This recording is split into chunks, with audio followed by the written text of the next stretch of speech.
So Dan, thank you again for being here. Oh, you're so welcome. I'm so happy to be here. So, I'm going to start with a question that I'm sure is on everybody's mind. Okay. What took you to Pierogi Fest? What took us to Pierogi Fest was that my co-director Aaron and I are friends, and we were told that the year we were going, that they were going to unveil the world's largest pierogi for the Guinness Book of World Records. And so we went there to see the world's largest pierogi, which was, I think, over 100 pounds. And we just kind of went, with whatever cameras we had and, like our phones or whatever. And while we were there and after witnessing that pierogi, I mean, they brought out like butter. They had like 3 people on like carrying it like on a stretcher kind of. And they had like butter, just like vats of butter they were pouring on it. Anyway, but we just hung out and then we kind of went down this rickety path and saw Peter, sitting at the end of this long, craft area, and we're sort of immediately drawn in by him in a way, and found him even more interesting than the world's largest pierogi.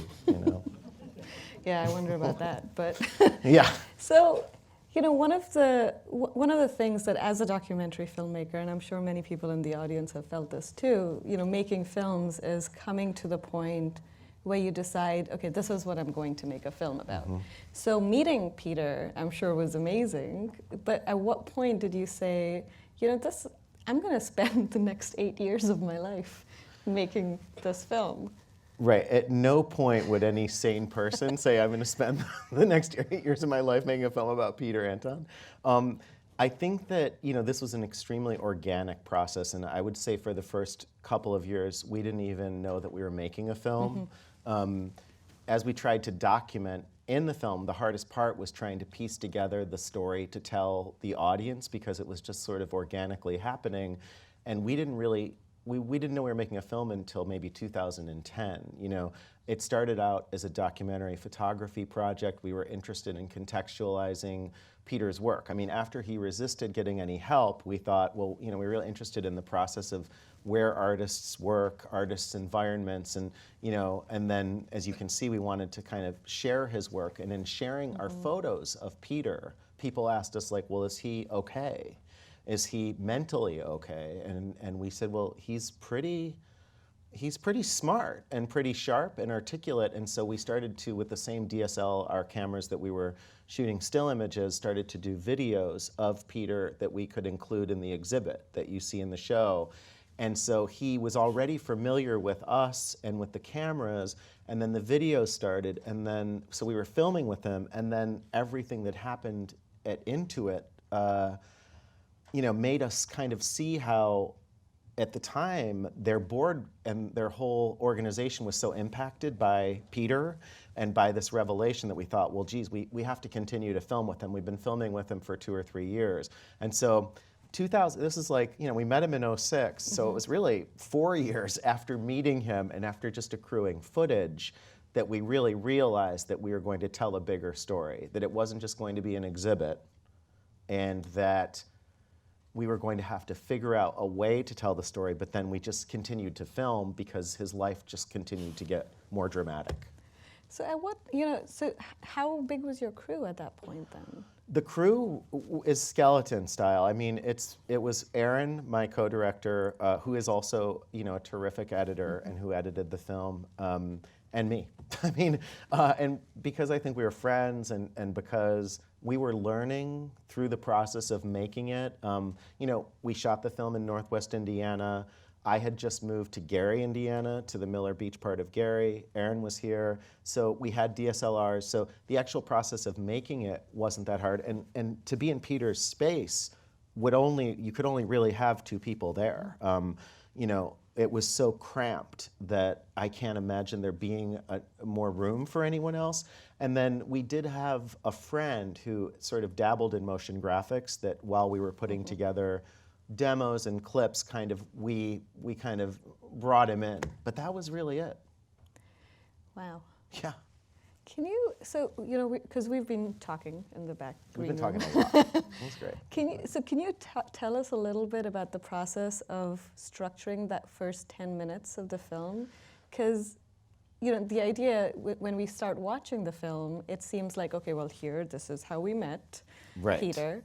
But it's a lot more involved than that, so. Absolutely. Yeah, I mean, it's hard when you're living a story, first of all, to figure out what audiences don't know, and it's really hard to kind of try to encapsulate 8 years in a certain amount of time. And so things that maybe we found sort of matter of fact became really important in terms of people understanding how our relationship developed. And so I think beginnings are really difficult anyway. I mean, I think they're so incredibly difficult, and we tried out many different beginnings. Sometimes we front-loaded too much information, and it was too much for people to take in. Too much about Peter, or too much? Too much about Peter, and even too much about me. Like, you know, there's this section, if you want to get really specific, where Peter, you know, the part where he starts to quote from the beginning of his autobiography, like it was the best of times, it was the worst of times. That used to be all in the opening when he shows you the books, like when you see the 10 books at Pierogi Fest. We also had him also explaining all the stuff, and it was just so much information. So you had to find a way to kind of draw people in, almost the way that he drew us in. And so we waited until we got to the house to hear more about his story. Aaron, at one point, wanted to do like what we called our Breaking Bad opening, which was to sort of start with us at the middle of the film and, you know, breaking into Peter's house and grabbing paintings, and then like sort of go back to like, you know, 6 years ago. And then, you know, I mean, I was like, no, but you know, the goal of the film was always to tell Peter's story. Literally, that was the goal of this, you know, was like to help him get his story out into the world, because it's something that he really wanted. And he's very clear, vocal about it. And also the goal was to allow Peter to speak for himself and to have him lead the film with his story. You know, because we think a lot of times films about quote unquote outsiders are told from the top down, and there's not a lot of agency given to actually hearing the perspective and the point of view of this person. So we wanted to structure the opening both in a way that sort of introduced you to this idea of dueling points of view, and we actually have Peter introduce his story and talk in the opening. But he's the one giving you the voiceover. So yeah, it was, and if you can look at the film, we hadn't really started shooting at these Pierogi Fests proper, and so for those who will revisit the film, you'll see I'm wearing several different types of shirts in the opening, which I think those scenes from the Pierogi Fest actually didn't happen over a weekend, but like over a few years. But they happened so fast you don't really notice. I hope, maybe you did, but well, you can tell his confidence levels, like by the end he's performing. I mean, he is a performer anyway. And that, is a performer anyway, and he pretty much performed almost from the beginning. He was, you know, telling corny jokes, as you see, and like, kind of drawing us in. And I think that when he did realize that he had sort of people who were interested, you know, we got many letters from him, you know what I mean? That was just one of many, you know, that brought us to his house. Yeah, which actually raises so many different questions in terms of, you know, so your role as a filmmaker, but you're also in the film, and then there's this scene early on where you're talking to him and you're like, Peter, you can't stay here. You know, and and I'm like, wow, so that went very quickly into you being very concerned about his welfare, really caring for what was happening with him. So what was, you know, how did that develop? How long did it take? How did we get to trust How we became characters in the film? Or like I said, first we didn't know we were making a film, so we didn't even know there would be a film. And then I think that if we were to make a film, it was to sort of almost further what we were doing with Peter by introducing him to Into It, which was just to share his story and to get his story out into the world as a way of helping him. To be honest, I think that part of the reason that we got involved is, as we started to review the footage, Peter, first of all, is a very solitary character, so there weren't many people around him. And so the things that were at the beginning and the ends of shoots, which was me sort of talking to Peter and questioning, like, you know, WTF this, and, you know, whoa, you know, I think that those actually became, they were the most dramatic moments in the footage that we had been shooting. And those were where the real conflicts really were coming to the surface. So there was a lot of that. We realized that we had inadvertently become supporting characters in the story that we were trying to tell, and some of those exchanges were actually helping helping an audience see what the situation was with Peter. In part. So. Yeah, I mean, you mentioned earlier that, it was like going back and finding those little moments or those little details that actually allowed the audience to see you, maybe not always in a flattering Absolutely, way. and also once we did, I mean, it was during the Intuit explosion when the past, was revealed that our friends started to say, why are you still doing this? You've been doing this for so many years, and now this man has not told you these things, and this is a real mess. Like, why are you doing this? And so I think that was on a personal level made me go deeper into, well, why am I motivated to make this film? And I'm always interested in why people are motivated to make the films that they make. And so it was then that I realized, like, oh my God, this is, so much like what I've always said people do, which is that they, almost create in their present the same drama that they have not been able to sort of fully let go of from their past or from their family. I mean, like, I've had jobs where I've worked in offices where I feel like I've recreated my whole dysfunctional family with all of my coworkers, and I was reliving the same kinds of, like, drama. So I think that, in wanting to help my brother and being unable to, I found myself inadvertently trying to help Peter. And when I started to look for the parallels, they were most certainly there. And when we realized that the story of the film was not going to be just a story about a kindly old artist, but the story of us trying to tell his story, it was important for me to be a character. So when we do have this confrontation in the middle of the film, you realize what my investment is maybe on a deeper level than just as a filmmaker. And I myself am really interested in how filmmakers and subjects interact and what those sort of power dynamics are. Yeah, which brings us, brings up so many questions about ethics. And, I asked you, did you ever feel manipulated by Peter? Especially, when you come to near the end of the film and there's that moment when you're saying, when Peter is now supposed to be living on his own, you're like, well, I'm sure he's going to find somebody to help him soon. Right. And then the next scene is immediately, somebody on the phone saying, well, I need to help this person. So what was that like for you? I mean, you're not just making a film, now you're actually feeling responsible for someone. Right. I mean, I think that filmmakers who are working with people, like Peter, who are at risk, I think do feel a certain responsibility. I mean, at least to help tell their story. But, we tried to explore those complications. Like, I myself, I'm not like, I think Frederick Wiseman feels very much like, I'm an observer. I come in and I come out, and I guess, I used to have, like, when I lived in LA, I had business cards that just said my name and then human being underneath, like that was sort of my title. And I think that that's kind of really who I am. So I think I'm interested in those interplays and the complications of that. Like, when I watch a lot of documentaries, I always feel like the more interesting story is the negotiations I've heard the documentary filmmaker tell me about that took place that's not on screen. And to me, those are actually maybe a more interesting story than the story that the filmmaker thought they were telling that's in front of the screen. That's real. Like, those sorts of dynamics. And I think when you're working with a subject, and even that term is loaded, which we talked about back, when you're working with a person,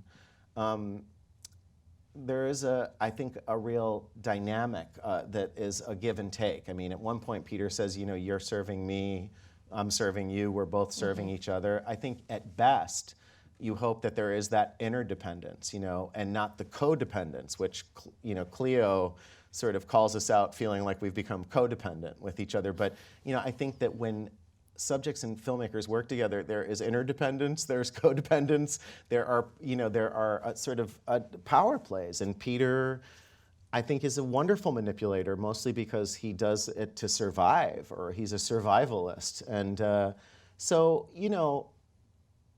he was very feisty. I mean, you can tell. And he, was sort of telling us there is no way that anything that happened at Intuit is going to be in the film.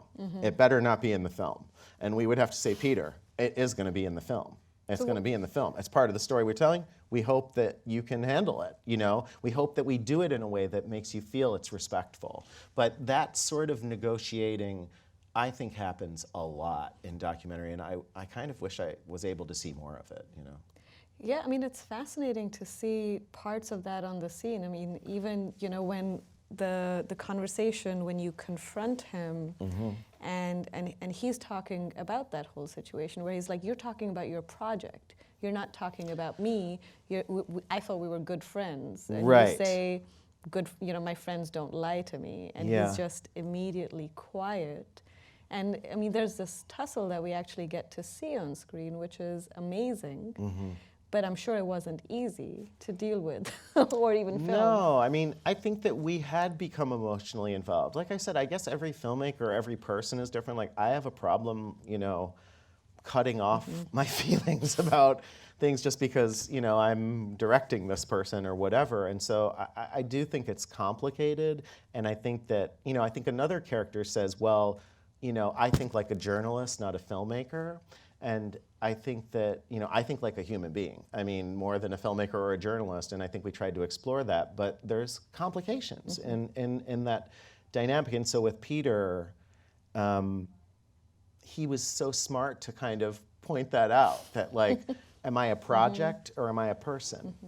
And I honestly think that that's a question that a lot of documentaries sort of bring up, you know, and I think that you have to negotiate that, just like we were talking about backstage, this idea that there's a character and then there's a person. You know, there's a character that's in your film, but then there's a person in the world that exists beyond the film.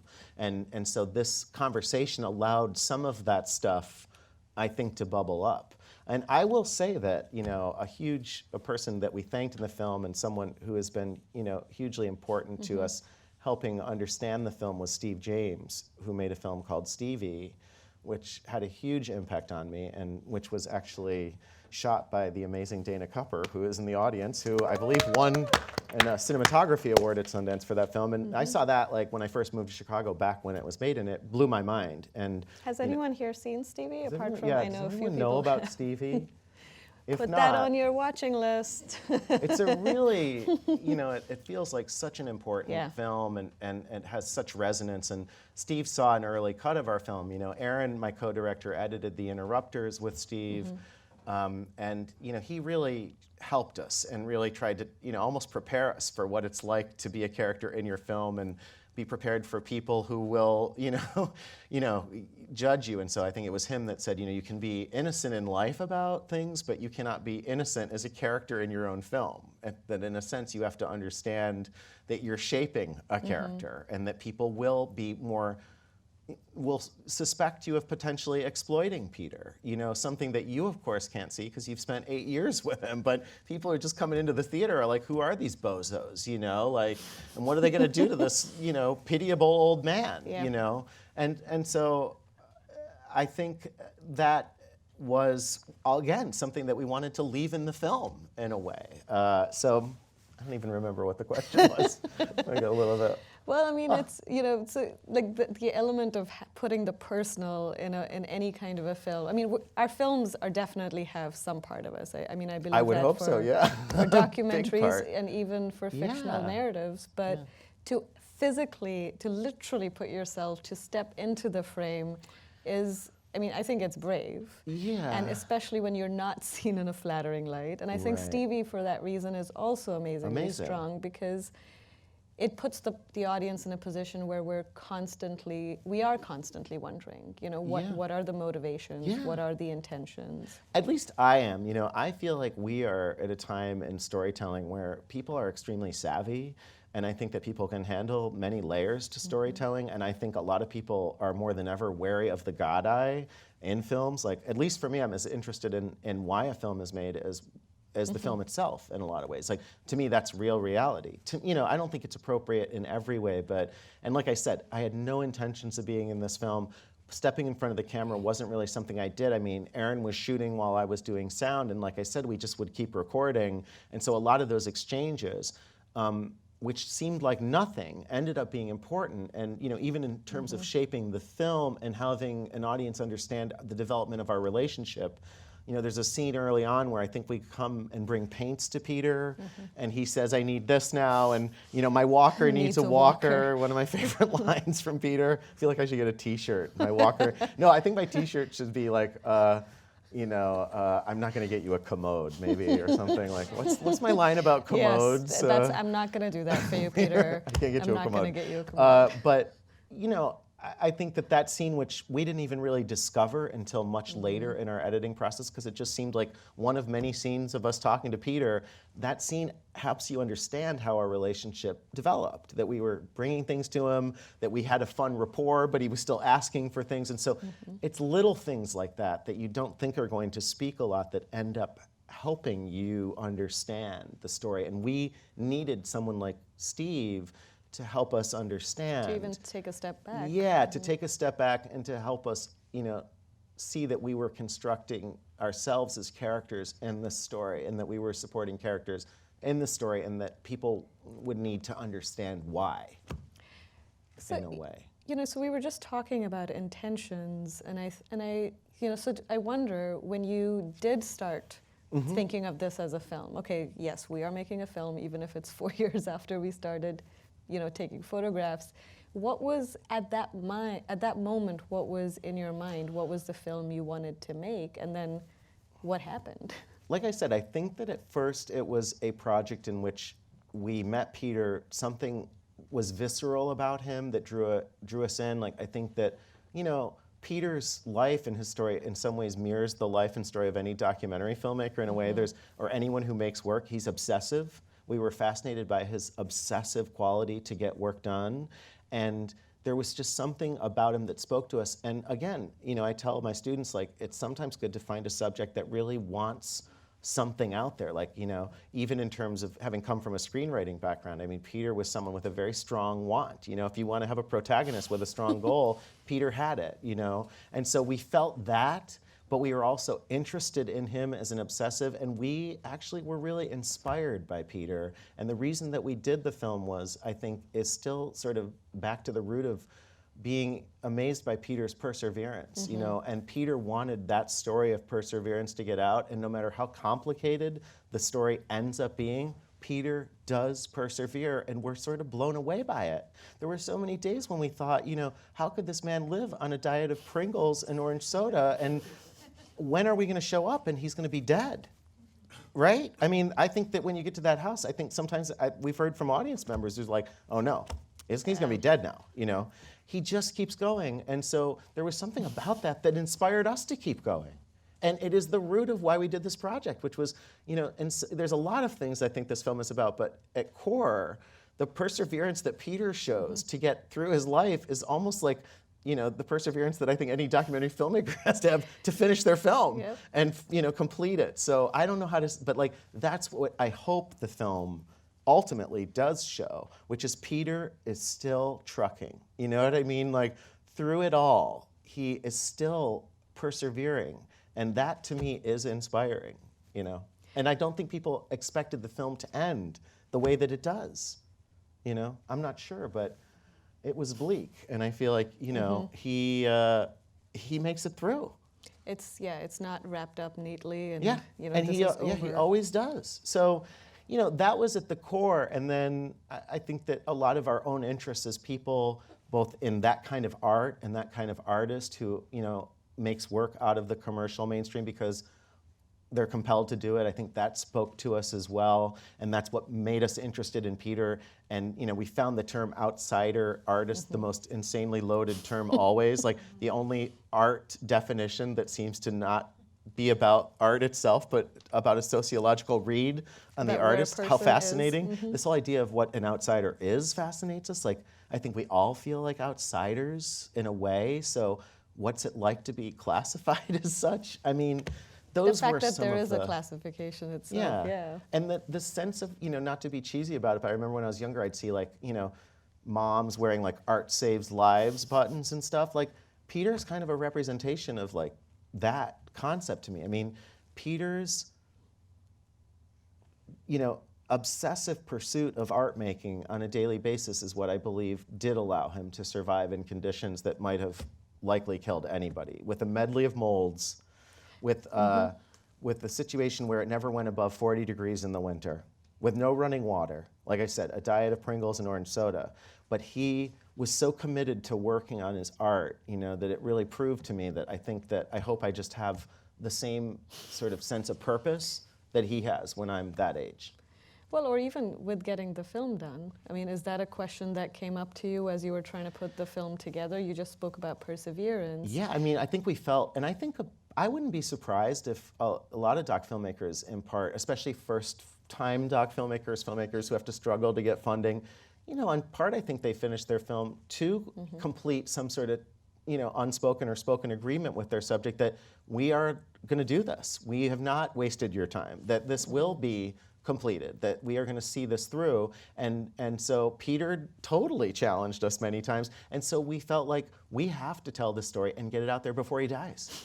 You know what I mean? Like, this is what we had sort of promised, and this is what we have to make happen. And so we just kept plugging along. And I think it's also, it was a collaboration with him and with Aaron. And so I think we were all in this together. But it's like the moment in the gallery too, when they're like, a living artist. We have a living artist. Well, yeah, and all of the questions that brought up for the place, I mean, we didn't even get to put in everything, but there were people that were concerned about, what Peter would smell like coming to the gallery that night. There are people even, the woman in the film. I asked you, what did Peter smell like? Yeah, Anu's already asked me, how did Peter smell? Not great. And, never really did. But when you hear from some of the into it people, there's one woman who said, we try to just see the art on the wall, and she makes this gesture, just keep his story away from me. And, she was someone who really did not like our show. Oh, and gosh. but we love her for being in the film, because she was one of those people who really doesn't want to know. She wants to see the art on the wall. She doesn't want to think about the complications. But we want, those are what make something interesting to us. Context is important. Context is actually everything for us, yes. As opposed to here. But not for everybody in the art world, But I think it's a hypocrisy, because I think that the stories of artists, even whether it's the sort of mystery story of Banksy or the story of Van Gogh's illness, are part and parcel of what make those artists and their art celebrated. I mean, it isn't just the art. I don't believe you can fully separate the art from the artist, but it's a conversation that I'm interested in. Well, there were moments in the, when you're pulling out the paintings, and you're looking at them going, no, not this one. This does, you could buy that for $5 in a thrift store. Let's, So Me being a bitch, yeah. It was. I mean, it went a long way in showing your relationship with him too, because when he brings out the portrait of you and Aaron and himself, and you're like, that is, and he's like, just don't say awesome. And there's this relationship that exists. There is. I mean, amazing. yeah, and I'm glad that comes through. I think that, what I feel like is that the first thing that most people might want to do with Peter is pity him, because the minute you pity someone, you can put them in this box that keeps them like, human anymore. Right, they're not really human, and I think most people do that with Peter, And so I'm kind of just a person who talks to Peter the way that I talk to you, the way that I talk to my family or whatever, I guess I could have a second career as the mold toxic avenger, right? I can go in and find the mold in your house. But and so I think that comes through, is that that's the rapport that I had with Peter. And I think that, most people would be like, oh my God, how dare you talk to this pitiable old man that way? But I think that Peter was grateful that someone was like, as much as he might have been frustrated, he's grateful that someone carried on a dialogue with him, and that's how we always treated Peter. I believe that the person you're filming is the most important collaborator in your project, to the point where we even were able to bring him on as the designer of a lot of the graphics in the film, because we loved his lettering, and so we ultimately were able to give him an item line in the film, and he worked with our motion graphics person to create what we loved about Peter's work, which were his letters and the way that he always labeled everything, and we just were grateful that we were able to do that. But, we gave Peter, he watched Grey Gardens, we gave him books on hoarding. Like, we had dialogues with him, and yeah. I think that is great. That's what I hope that inspires people who see, I think every small town or town has eccentric people like Peter, who do live on the outskirts and who are oftentimes vilified, or because they're part of the community, but they didn't get married or they didn't. And so I hope the film inspires people to find those sorts of people and have conversations with them. Someone needed to come in and say, Peter, this situation, whoa, you know what I mean? It's so easy to sometimes not see certain people. And as our population ages, I feel that that's something that will come up a lot more. Yeah, I think part of the reason the film has had such success traveling, like even in Korea, where we were said, why did you bring us to Korea? It was crazy. But they said that your film, although it presents an extreme character, helps start conversations in our country that we are needing to have between, Koreans and their, elder parents, their senior parents, because that culture is, even more, in some ways, in deference to their elders. And so they felt like this film was funny, and yet it did bring up a conversation that they're hoping people could have, which is, where are you going now? And after a lot of screenings, people come up to me and say, I have a dad that's not as bad as Peter, but I can't get him to leave his house. And so we're just hoping our film leads to these sorts of conversations, which I think need to happen, especially because there is what I think is called a senior tsunami happening, where very more soon. people are living longer and many are single. And so I think, to our surprise, a lot of the people who've really championed the film are caretakers or people who are dealing with senior issues in terms of what happens to seniors that do fall through the cracks in our country, and what is aging in America going to be like for those people. So is that something that you have, that has propelled where your films have screened, or your strategy in terms of how do you get this film out to more and more people? How do you build an audience that will watch your film? Good question. We worked hard to kind of work on the film, and obviously I think, as a lot of filmmakers learn, when you think the work is done, which is you've completed the film, the work is just beginning, and you really have to embrace the fact that you can't just finish your film. You have to almost help start the conversation and help shape the conversation that you would like the film to have out in the world. And so we are super lucky to have partnered with Kartemquin Films, our production company, who has a long history. In fact, this is, of course, their 50th year anniversary of, I think, really helping position films and the conversations around the films that they make that, are all based on this idea of cinematic social inquiry. So we were able to have some good conversations with our team there and try to figure out what were some of the sort of, issues that could help us connect to certain organizations and certain venues for the film. And that's, kind of what we did. But because of the tone of the film, and because the film is not, really a pamphlet at all, it was both to our benefit in some ways, in some areas, but maybe we weren't able to have as other places embrace us as fully, if that makes sense, Well, part of it is also, at what point, when you started sort of constructing the narrative of the film, did you start thinking about that, or was that something that came up much later? Because Kartemquin brings such a consciousness to these sorts of ideas about outreach and how to educate people, they were really helpful in bringing that into our consciousness. I think Aaron and I, are appreciative. We knew that there were certain things that we're interested in, which is the ethics of filmmaker and subject relationships, and certainly senior issues. But yeah, Kartemquin helped us understand how to place that more into the conversation. Although I still don't know how well our film works for that conversation. It's a funny, odd film. So, watching the film over the span of, so the first time I watched it was almost 2 years ago now, when it had just come out, and then watching it again now.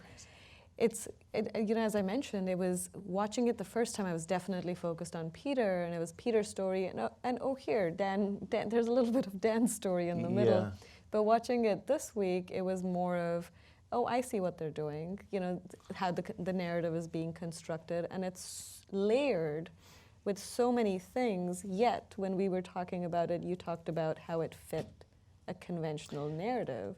Can you talk more about that process? Absolutely. I was a screenwriter and a playwright. That's what I went to graduate school for, was dramatic writing at Tisch at NYU. And so I think I've been interested in documentary, and in some ways to not put words in other people's mouth, but to hear you know, to sort of shape the words that come out of people's mouth into stories, and to see how the stories and the narrative tropes that I've learned actually are played out in real life. And so I used a lot of the training that I had had in fiction storytelling on this film. Like I said, you know, I've taught films like Tootsie, and I feel like this film similarly is about a protagonist who has a very strong want, a goal, and yet, like a lot of good films or whatever stories that I like, you know, they reach that goal, but in reaching that goal, they come to realize that there are even bigger problems and bigger obstacles that they have to deal with.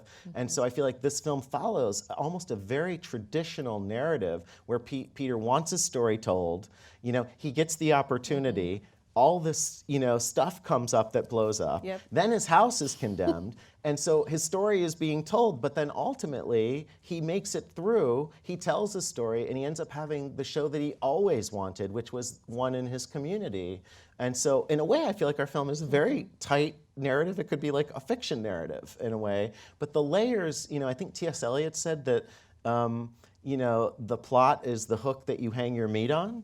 And so if you have a strong hook, I feel like you can then add in these other themes that interest you, like the ethic, you know, the ethical realities of doing this. This idea of who is the filmmaker in the process of filming, and you know, the layers started to be teased out. And like I said, we were very lucky to have. Well, I was lucky to have Aaron Wickenden, who, you know, has edited Finding Vivian Maier. He edited The Interrupters with Steve James. He's edited Best of Enemies. You know, he's a really great editor, and he was such a smart person and such a hardworking person. But I also have, you know, an executive producer like Gordon Quinn, who is, you know, someone who has been, you know, making films and dealing with issues of ethics for years, and was extremely helpful in shaping the film as well.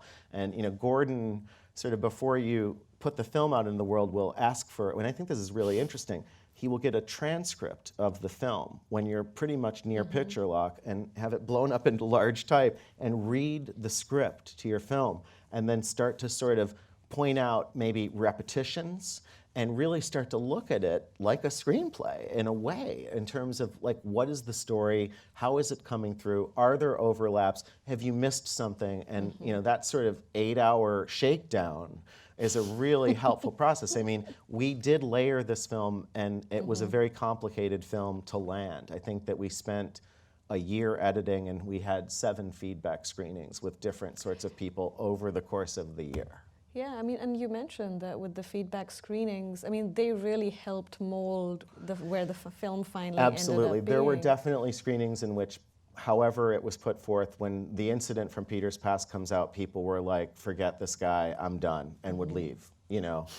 There were screenings in which I was yelling at Peter in the middle of the film, and they were like, you are an idiot, and how dare you talk to this man like this. So there was a real delicate balancing of all this stuff, like moving my family story earlier into the film, so by the time I do have this confrontation with Peter, I'm not just some blowhard filmmaker, but you can actually see me as a character, and you can maybe start to understand my motivations on how they're more than just filmmaker. You know, so by the time you hear me yelling at him, you can sort of see how this story relates to my life. We can feel your frustrations. And you can feel my frustration, yeah. So, this is a bit of a tangent, and I'm going to go back I love then. tangents. What was your process of filming like? There were just the two of you. You filmed over a long span of time. Yeah. Would you just show up, you know, or would you tell him you were coming? Would you spend an entire day with him? What would you do? At first, we would tell him we're showing up. I mean, sometimes we had to write letters. At first, I don't think he even had a cell phone. So we would write a letter and say we're showing up in like a week and a half or 2 weeks. And, you know, he was there. Usually, I mean, he was not, you know, traveling around a lot. So, and it was very organic. I mean, that's the best way that I can really say it, is that we had DSLRs. We started just shooting still imagery. So we would spend a couple hours with him, talking with him. We would, you know, take some pictures of him, look at his artwork, take some photos of his artwork, you know, bring him Pringles, you know, or something like that, you know, maybe take him out to dinner. And I would say that that process was very organic, and we might see him once a month or once every 2 months. And then after the exhibit, and after we really realized that we were telling this story, I think we started to be able to get better at deciding on what we needed to shoot. And because of my background in screenwriting, I think that near the end, we really started to think about, well, what are the scenes that are going to help wrap up the story? Because, you know, just as beginnings are hard, I think for doc filmmakers, endings are even harder because, you know, like we said, the character's story has to end, but the person's life goes on and the person is just as complicated as they always were. And so Peter's story went on and it was still dramatic in its own way. And so, yeah, I think that we, like when we heard that Peter was going to get his cat, you know, I thought, this is going to be one of the things that wraps up this film, because his getting his cat from his old place like symbolizes him actually finally saying goodbye to that home. So, you know, because we filmed so long, not only do you see Peter going from walking to having a walker to being in a wheelchair, but you know, you hear him say, I will die before I leave this home. And so to have filmed long enough to see him thrive and leave his home, but the picking up of the cat, I think, was the symbol of that. And I would say even, you know, with that too, I think the reason I wish there was more humor in documentaries is that whenever that scene comes up when we screen the film, there is usually like some tears in the audience. And I think that it's because the film is actually funny. And people laugh a lot. And I think if you lubricate people with laughter, you can bring them one step closer to being sad in a way. It's an emotional experience. It is. Like, yeah, they're both emotional experiences. So yeah, I think that scene, and then when we heard about, and I think we didn't change anything, but when we heard he was going there, we said, well, can you go around sunset? You know, like, because we were like, you know, if you're going at any time, why don't you go at a nice time? Because we think this is the sunset moment. And that shot of Peter with his cat in the car is, I think, one of our favorite shots. You know, and then when he had the show, the same thing. Like, this was the show he always wanted. We wanted to sort of juxtapose the sort of fancy show in Chicago, which he was excited about, but this show in a library in his community was really the show that made him feel whole in a way. So just in a few minutes, we're going to open up to questions from the audience. If you have questions, there's a microphone, I believe, on this side that you can go up to and ask your question, and we will definitely continue. Okay. So one of the things that I'm always curious about, and your film has done really well on the film festival circuit. Yeah. So on behalf of our students, I will ask, what was your strategy? What did you think about as you started it? What kept it going? Well, I mean, I think that if you want to be a filmmaker or want to be part of any community, you want to enjoy the community. So I think it started with, you know, us going into a couple pitch festivals. We had already sort of done quite a bit, but we did go to IFP New York to the Spotlight on Documentaries event. We met a lot of people. I think this is really important for filmmakers to realize. Like, we met a couple people in September of 2011 when the film had not finished that we didn't even hear from for like 3 years. But a couple of these people ended up being incredibly instrumental in championing our film when it was completed and helping our film get out into the world. So I would say that, again, having aligned ourselves with such an incredible place like Cartemquin helped us think about what the strategy would be, what the rollout would be, and we had a feeling that a trailer was going to be really important, so we did a Kickstarter, even though we had been funded by ITVS for the additional monies that ITVS doesn't cover, like the promotion of a film on the festival circuit, the making of Blu-rays and DCPs for festivals, posters, postcards. It adds up, and a trailer, which we felt for our film was going to be extremely important in introducing the film to people because it's so complicated. We wanted a real trailer maker. You know, I feel like it's the difference between like a starting pitcher and a relief pitcher. Like, editors who shoot docs don't necessarily know how to make trailers. Like, it's a whole different mindset. So we ponied up and got a good trailer, and I think that helped explain the film to people in 2 minutes.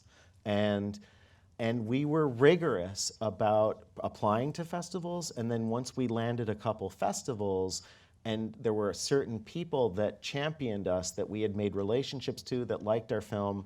You know, many didn't, you know, but the ones that did were really helpful, and we got into a couple festivals like True Faults, which is maybe a festival a lot of people don't know, but it's an amazing festival. I remember seeing you there that year.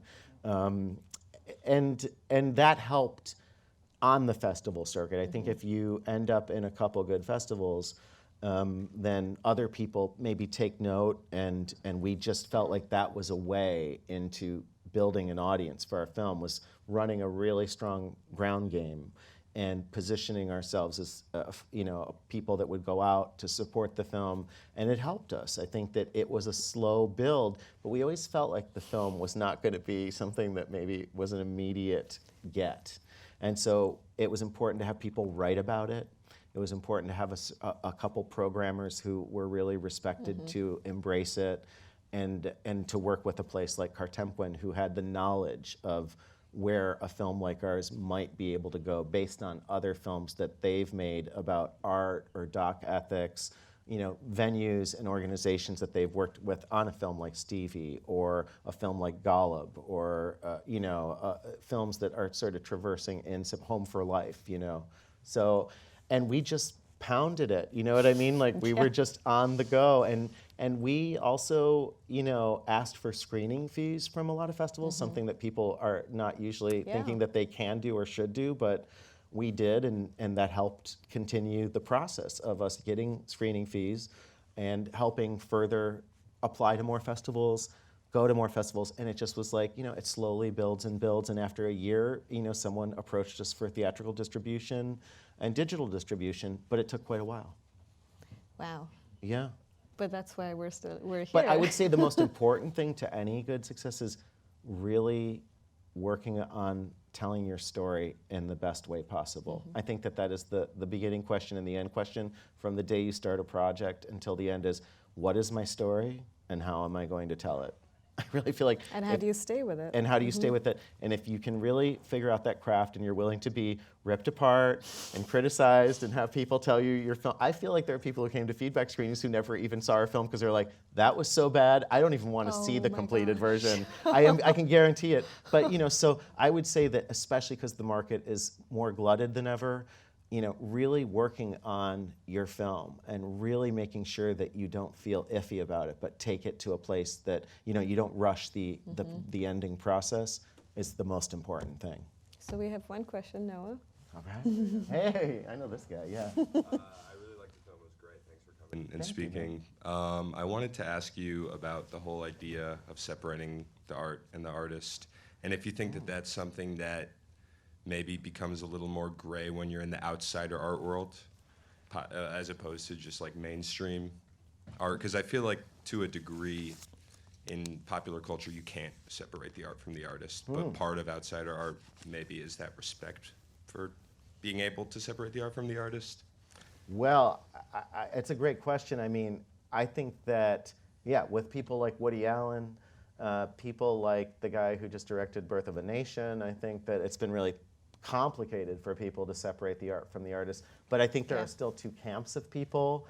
Like I said, I think in the world of quote unquote fine art or insider art, as I like to call it, I think that galleries tend to tell you that they want the work to stand on its own merit, and therefore there's almost like this imperative of like, I don't want to tell you the story of the artist. You should be able to appreciate the art on its own, and that's what I think inspires that argument that still exists.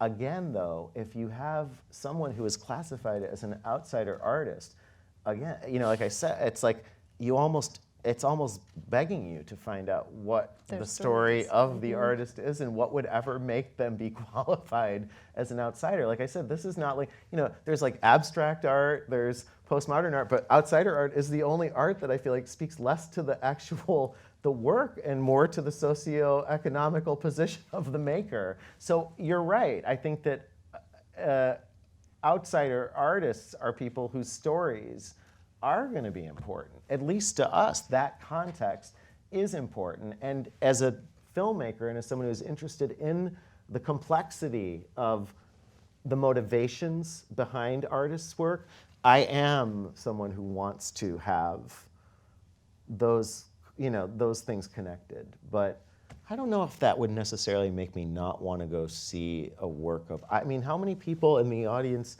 refuse to go see a work of art if they don't like the artist or feel that the artist has done something morally wrong? I see it a couple hands. Yeah, so I think there still remains those two camps. So I don't know if that even answers your question, but for us, it's impossible to separate the art from the artist. It's Thank you. interesting too, because I mean, one of my favorite things about going to a film festival or coming to a Q&A with a filmmaker is to hear those stories behind what motivated the film or what was the impetus behind it. So it is very hard, I think, for me to separate the two as either. I mean, those stories fascinate me, and this film is, in talking to filmmakers who see the film, they start to tell me the stories that we have not seen on screen about their stories, and I'm like, why wasn't that in the film? Yeah. That is And that happens a lot. fascinating. Yeah. So yeah, I do believe, and like I said, going forward, I think we talked about this, that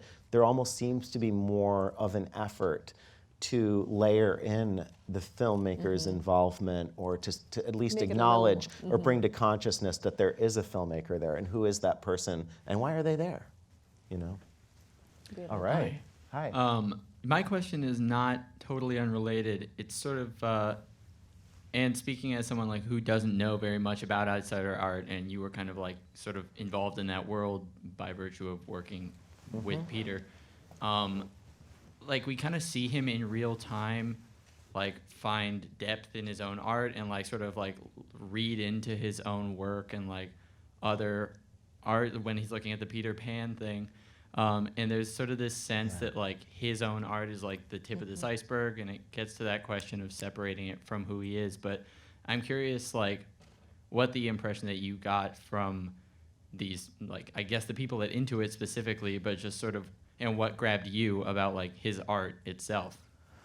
Great question. I mean, well, first of all, I think Peter is the ultimate documenter, right? I mean, basically, this is a story of like a hall of mirrors of obsessive documenters being obsessively documented by another documenter, right? I mean, to the point where, like, you can see, Peter incorporates us into the story of his life, in his work, and so I think that was part of the interest, is like, he was, in a sense, doing what we were doing. And I would also add that, like I said, I don't think every film would necessarily need to contextualize the art and the artist as much, but Peter's art is extremely autobiographical. So if anything, Peter was calling attention to the story of his life in his art, that his art was, in a sense, a way to make sense of his life. Now, some visionary artists, their worlds, like, even Henry Darger's world is a, completely kind of fascinating visionary world where maybe you wouldn't necessarily see, like, what's the story. But with Peter, I would just say, first of all, that is the case with his kind of art. In terms of what else you were asking, like, do you think that he?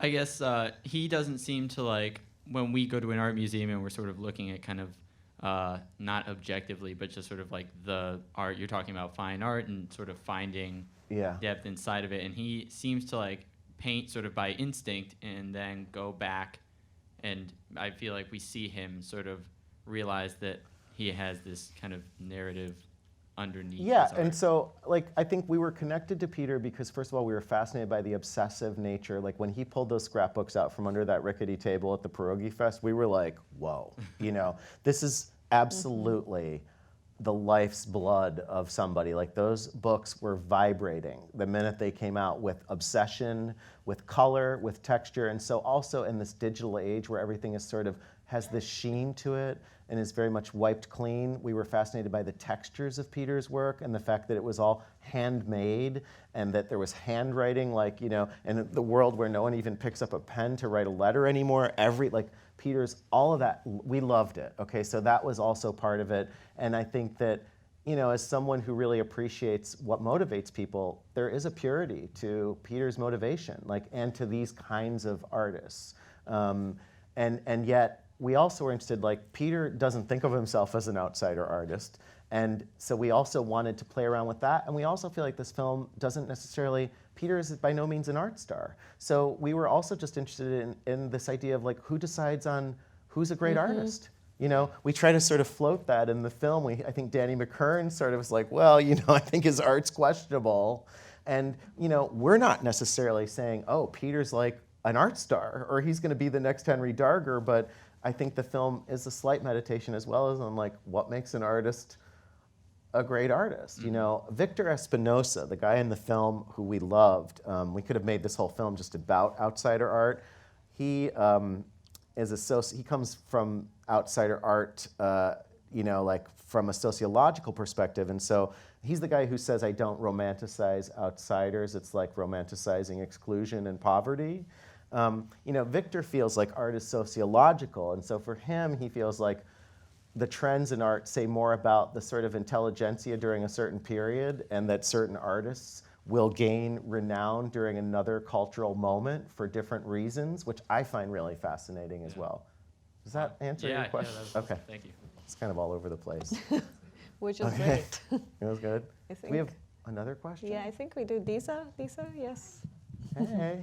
I see Lisa. Oh, Lisa, right Hi, on. Dan. Hi. Hi. How's your mom?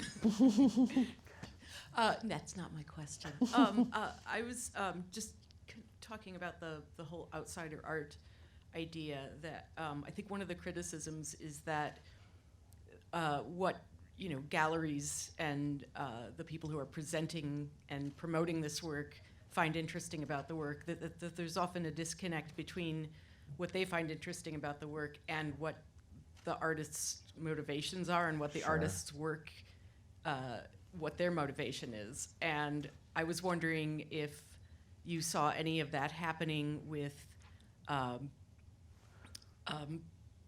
Peter? With Peter, and Yeah. but also what his how he discerned what was good in his own work or what was interesting about his own work, because there's that moment where you're criticizing Yeah. his paintings that The look Vietnam like woman thrift store painting. paintings, Right, and which and he yet, loves. and yet his most interesting paintings are works that he's got stuffed away somewhere. So Yeah. what was, did you see any of his process for disseminating his own work? Absolutely. I mean, Peter, I think he talks about Van Gogh and Gauguin at the beginning of the film. He's someone who definitely was interested in art, looked at art books. But I think that Peter, was compelled to make these.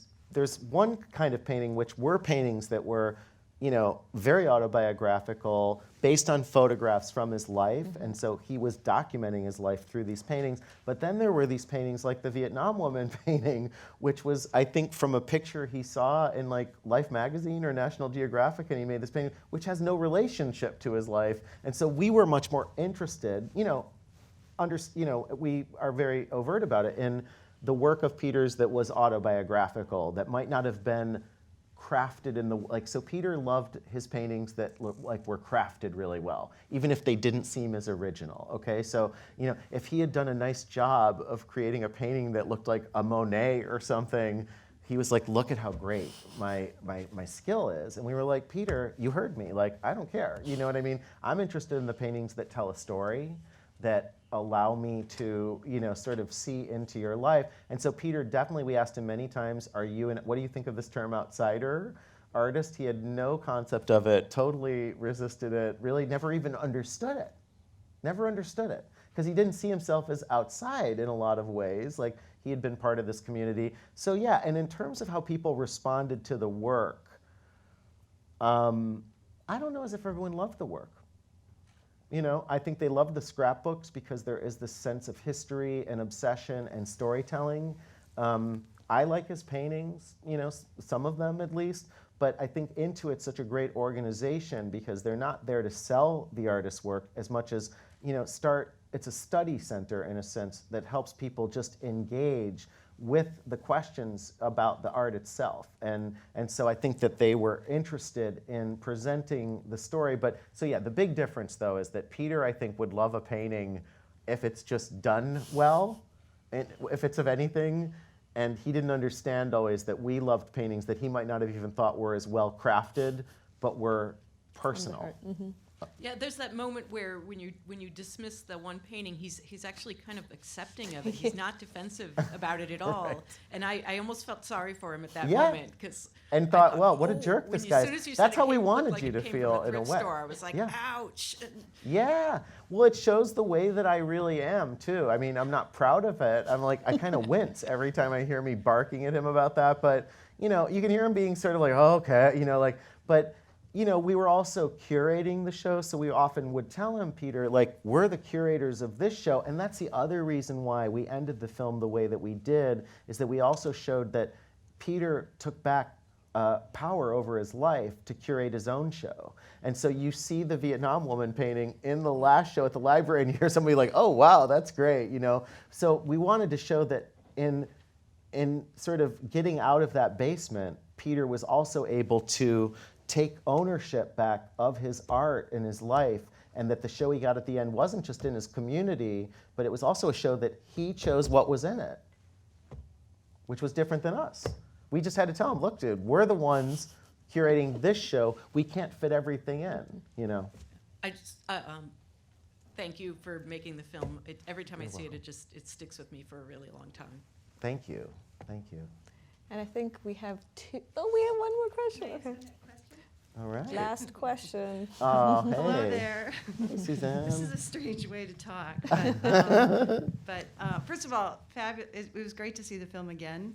I saw it at a rough cut screening, and Wow. I saw it when it first came out. And it's interesting to sort of see it over a period of time. I mean, you spent a period of time making it. It's interesting to watch it over a period of time. That's what Anu was saying. Right, too, yeah. because your perceptions about, you know, what you notice in the film change.